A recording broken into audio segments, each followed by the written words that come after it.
No tere! Sel korral siis küsisin teilt, et looksite mulle situatsiooni ja ma ütlen, kuidas ma selles situatsioonis siis käituksin. Ja suur aitäh, et viitsisite jälle kirjutada, üldse, et viitsite mind kuulata. Ja kõige suurem suur aitäh, nagu reaalselt, nagu mis kirju ma saan, ma ärkan hommikul ülesse ja lihtsalt kogu mu päev on nagu lihtsalt made it by you, sellepärast, et lihtsalt sellised imelised kirjad ja teie nagu hästi ütlemised ja kõik sellised asjad, ma ütlen, ma nagu tunnen ennast nii võimsa ja võimsalt ja toredalt, et nagu reaalselt ma olen nagu out of words, aga ma päriselt nagu nii suurelt tänan ja iga kiri on nagu hindamatu nagu reaalselt. Aga alustame siis, et teen esimese sellise autos, et tulin kooli rektoriga kohtuma, aga jõudsin natuke liiga vara kohale. Mõtlesin, et igaks juhuks võtsin GoPro kaasa, et siis saab nagu alati, kui hetk tekib, ära filmida. Ja esimene oli, et mis ma teeksin siis, kui võõras laps tänaval naeratab, siis mina alati naeratan vastu. Ja üldse mul lastega on kuidagi nii selline hea suhe, et ma tavaliselt nagu lähen neil hästi peale, nad läheb mulle hästi peale, kuigi ise kasutan kummi või muid kaitsevahendeid. Et just sellepärast, et mulle meeldib praegu, et mul on selline vabadus, et ma ei ole kellegi eest vastutav, et kui mul üks hetk tuleb pähe, et tahan kuskile minna teha, et siis ma lihtsalt pean oma tööasjad ära organiseerima, et seda teha ja et ma ei pea mõtlema ainult koos mehega, siis saame mõelda teineteise peale, et ei ole nagu mitte kedagi muud, kelle eest praegu vastutada. Aga võin natukene teile saladuskatte all öelda, et võib-olla natukene on juba tulnud sellest juttu, et ka oma väike pere teha. Aga eks ole näha, aga siin oleks kindlasti aega, et ma tahaks, et kool oleks ilusti ära lõpetatud ja 1,5 aastat on mul veel koolis käia. Siis tuli küsimus, et mida teha, kui sa näed, et keegi on tänaval kurb või keegi võõras kuskil kurvast ja ma olen läinud juurde, küsin, kas ma saan aidata.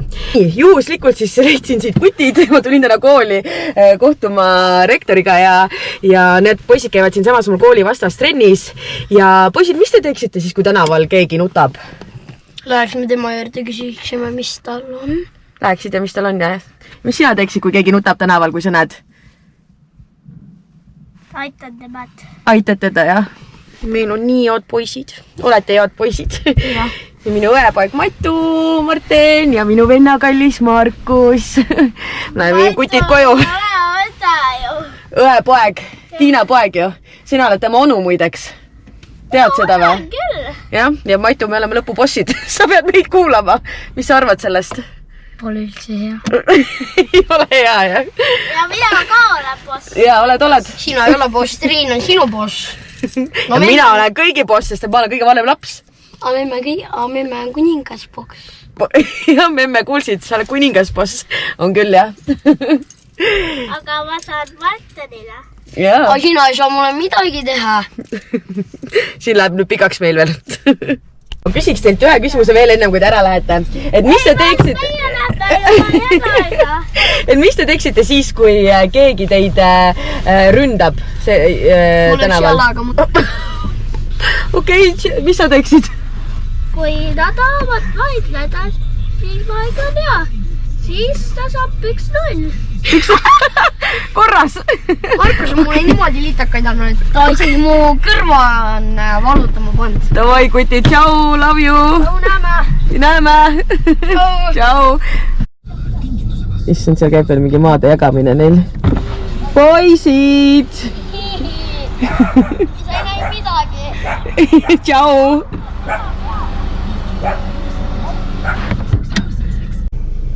Kui on selline asi siis juhtub ja näiteks rünnatakse, need asjad varastatakse, siis pigem las nad võtavad.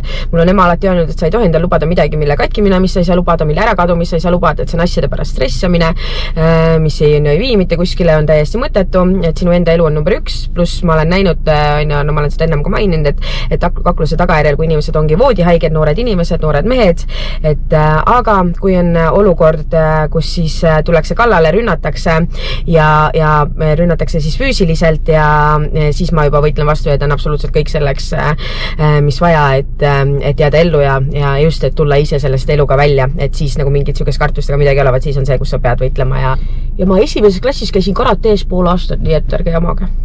Siis küsite veel, et kui oled just lahku läinud, et kas siis see tähendab seda näiteks, kui on maha jäetud. Et kui on maha jäetud, siis võtta selline suhtumine, ma just avastasin ühe mega ägeda laulu, mis on tegelikult vana lugu, aga nagu see on nii mõnus, see mul lihtsalt autos repeat'i peale nagu mega tuus lugu lihtsalt. Kohe see on hea lause siia kohe. no problem for me, but it's a problem for you. Aga päriselt siis näiteks kunagi ma olin, kui ma olin noorem, eks ole, 6. klassis, 7. ma juba tegelikult, mul oli peikas juba 1. klassis saati ja juba 1. klassis oli esimene nii-öelda ka selline laav või ja nii edasi, kus ma siis ka pärast isegi nutsin ja kõike. Ja kui ma olin noorem, isegi 16, 17, 18, ka ennem seda, et siis ma ei osanud selle südamevaluga kuidagi toime tulla, eks, et siis ma ikka käisin vahepeal akna taga nutmas või siis ukse taga korra nii-öelda kisamas on ja siis mu väikse õe lasteaia kaaslase vanemad elasid tal kõrval korteris, tegid ukse lahti, et mis siin toimub, siis mul oli nii häbi lihtsalt, et sa ju tead, et sa pole hullumeelne, aga sellel hetkel sa lihtsalt käitud hullumeelselt.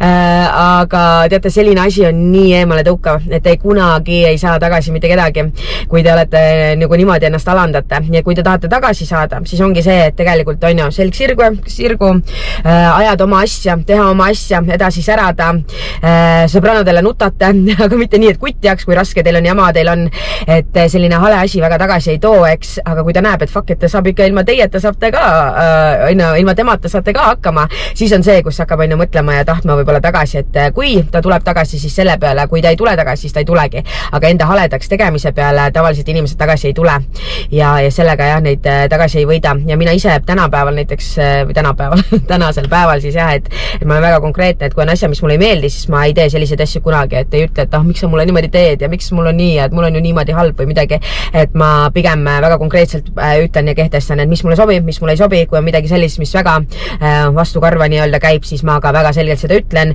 ja ma ei ütle, et palun ära nii tee või kõike, vaid ma ütlengi konkreetselt ja mulle see ei meeldi, kui nüüd edasi läheb, siis me peame mõtlema ja vaatama, mis saab. Et selline asi, kus te ennast nagu kehtestate nii, et näitate, et te endast väärtustate, on palju-palju mõjuvam kui see, kui te ennast teete haledaks. Et siis on lõpuks see, et see käib inimesele vastukarva, võite ajada pigem teda närvi, saada hoopis teist reaktsiooni, kus teid ei haletseta. Isegi kui haletsetakse, siis mõelge, et see, et ta mõtleks, et ta mingit kõvat mutti või kutti armastab, siis selle asemel ta mõtleb, et et ma olen ju temaga, sest et nii kahju ju temast. Et ja kuidas saada üle siis sellises suhtes, kus siis oledki võib-olla ise otsustanud või lähetegi lahku, siis ma tean, et hästi raske on, et olen ka ise jätnud pikaajalise suhte, et ka siis, kui sa oled ise selle otsustajaks olnud ja lõpetajaks, et ikka on, oled harjunud inimesega ja ikka on siuke kuidagi imelik tunne, nagu selline leinatunne ikka, et enam teda ei ole nagu sinu elus niimoodi. Aga jah, et siis ongi lihtsalt ajad oma asja ja mis seal ikka, et väga äge oleks on, kui inimesed suudavad nii, et jäävad suhtlema sõbralikult ja ka mõlemad partnerid sellega kõik nõus on ja kõik omavahel läbi saavad, et see oleks selline ideaal, aga jah, inimesed tavaliselt nii ei toimi või ei tee kahjuks või õnneks.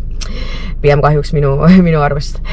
Aga kuidas siis ja mis ma teeksin peale lahkuminekut ja kui oleksin, ma praegu sellele ei oska mõelda, sellepärast et ma ei ole mõelnud sellele, et mul praegu olen suhtes, et mis ma tegin peale lahkuminekut esimese asjana lihtsalt ma ei tea, põhimõtteliselt ma olen pidutsenud alati, et kui ma olen ka suhtes aga võib-olla siis ma ei tea, musitasin rohkem või ma ei tea, selles suhtes, et jah, see oli jälle nii väike aeg, kus ma olin vallaline, et mul juba kohe tekkiski siis praegune elukaaslane, nii et ja ma ei ole praegu sellele mõelnud, et kui lähen lahku, et mis ma praegu selles olukorras teeksin, sest et ei ole vaja mõelda olnud. Ja praeguseks on jah, mul kuidagi selline asi välja kujunenud, et reaalselt ma ei suuda, kui ma näen, et ma inimesele nii meeldin ja ta nii ihaldab ja tahab, siis mul kohe armastus nii suur. Ja kui ma seda ei saa, siis ma kuidagi isegi ei oska vaadata, et ma isegi ei saaks vist niisama ära armuda, et ilma, et ma inimest ei teaks või et ilma, et ta ei oleks mulle mingi täiega tähelepanu näidanud. Et kuidagi jah, sellega niimoodi on õnneks.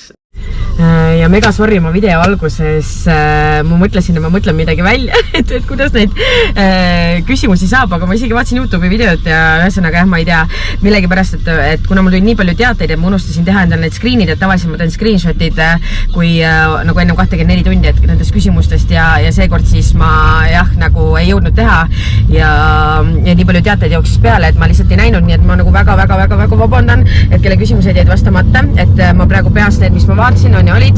Mul üks küsimus on veel meeles, et oli selle kohta, et mida teha, kui mitme eriala vahel on valida ja sa ei tea, kuhu minna, siis lihtsalt võtagi üks, mis sind kõige rohkem kõnetab, kui sa isegi ei tea, siis kas või ükikoki kumbinummi on, aga tavaliselt ikkagi sa midagi näed, et mis sind kõnetab, kirjuta kas või paberi peale välja, et mis on sinu võimalused edaspidi selle ametialaga, näiteks kui sa kõike seda naudid ja vaata siis kas või ennast selle järgi ja peaasi, et sa jääks istuma ja mõtleks, et ma lihtsalt ei tea, mida teha ja kui te olete keegi, kes ei tea, mida teha, siis lihtsalt minge proovige erinevaid asju ja teil lõpuks võite avastada enda jaoks midagi, mis te isegi arvasite, et ei meeldi, et lihtsalt erinevaid asju tehes, aga ei tohi jääda toppama, ei tohi jääda ootama, sellepärast et nii ei leia te endale tavaliselt mitte midagi. Olge aktiivne, vaadake ja jõuate lõpuks sinna teele siis, kus tehes siis seda, mis teile meeldib. Ja ma nii tänan, me lähme spaasse, sest et spaad on lahti.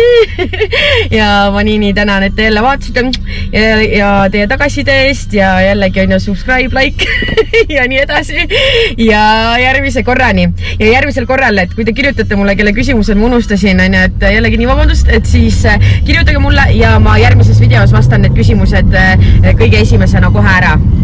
Aitäh teile! Tšau!